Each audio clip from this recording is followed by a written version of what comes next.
Thank you. I want to follow up on something that Newt Gingrich mentioned. He mentioned this campaign in Iowa. The Supreme Court in Iowa in 2009 imposed same-sex marriage on the Hawkeye State. 3 of the judges who were a part of that ruling are on the ballot for a retention vote in November. AFA Action has already invested $200,000 in that campaign because we think that is a campaign we can win. Polling data that we have done indicate that 28% of the citizens of Iowa vote no on judges as a matter of course. So we don't have to get from 0 to 51%. We only need to get from 28 to 51%. This is the first opportunity that the citizen class has had to strike a blow against judicial activism, and we believe that that's a fight that we can win.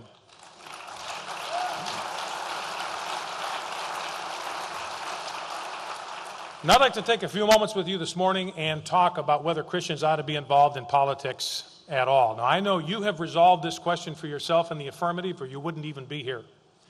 But when we go back home, all of us are going to be involved in conversations with people that are not a part of the choir, but should be.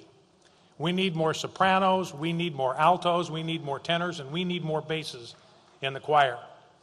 And I want to share some thoughts with you that you can use in having conversations with your friends, family members, neighbors about Christian involvement in the political world. Now, some well-meaning Christians say we shouldn't be involved in politics because politics is so messy.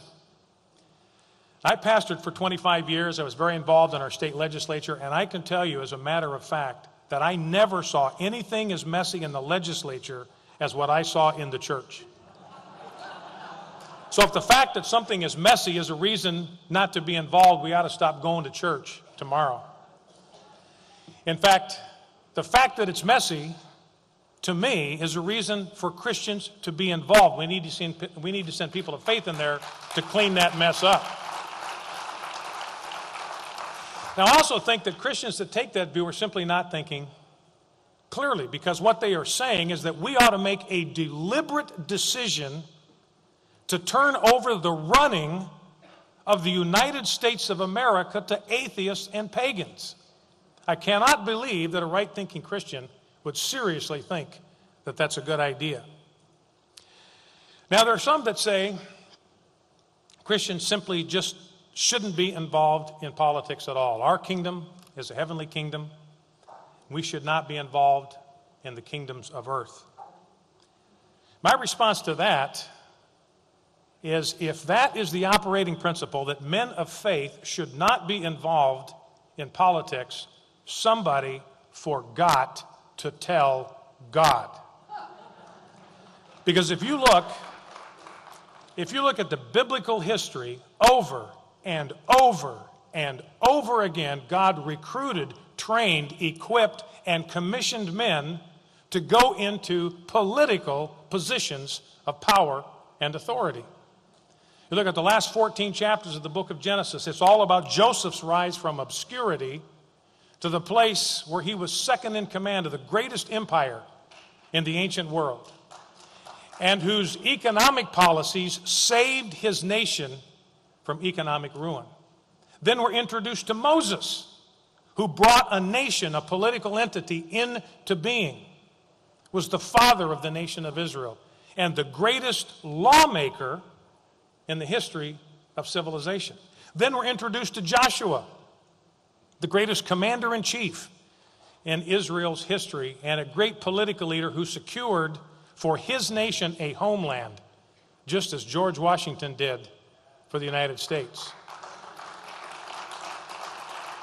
And then the next heroes we're introduced to, the very next heroes we're introduced to in the Bible are the judges. Every one of them combining in himself both political, military, and judicial authority.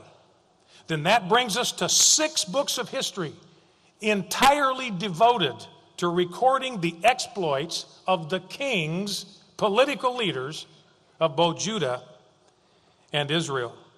You think for a moment about the number of men who made their bones by serving in political office that are in the biblical record. You think of Nehemiah, who was the greatest mayor that Jerusalem ever had, went down in history for an infrastructure project that he guided that contributed to his country's national security.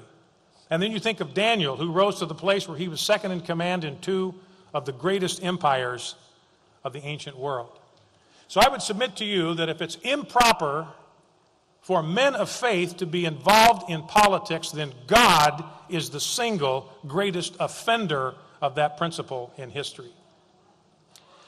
Now, there are other Christians who say, well, maybe it's okay for Christians to be involved in politics, but preachers should never criticize politicians because, they say, God has put politicians in office, and therefore preachers should not criticize them.